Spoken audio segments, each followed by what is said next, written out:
2 часа немаше проток на возила кон Грција на граничниот премин Богородица.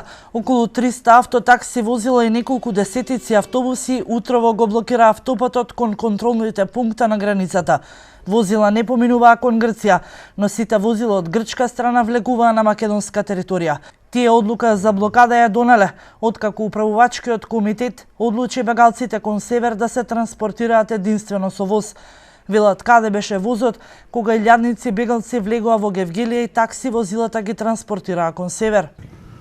Од кога летото минатата година, бегалците почнаа да шетат во Гевгелија, ние таксистите бевме повикани да помогнеме да го спасуваме градот од бегалците.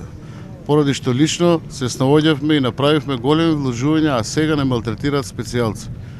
Тогаш возовите се уште беа во зимски сон и прашуваме зошто тогаш македонските железници не го спасуваа градот. Ние како Сдружение на лиценцирани автобуски превозници на патници се приклучуваме на протестот што е спроведен од таксистите.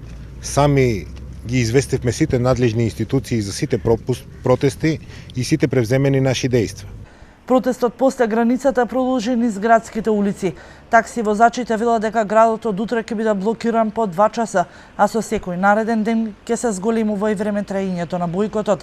Нема да одстапеле од барањата се додека некој од надлежните институции не се појави со конкретно образложение зошто е донесена таква одлука. По бојкотот на таксистите од македонска страна границата остана затворена.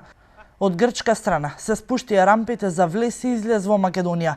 Грчките земјоделци не одстапуваат од бојкотот на границите долж јужната граница, се додека не ми се исполнеле конкретни барања од нивната влада. Како и другите 2 гранични премини, така и граничниот премин на Евзони пред Богородица и денеска е затворен. Грчките земјоделци понатаму не попуштаат и денеска го блокираат граничниот премин во 2 временски интервали.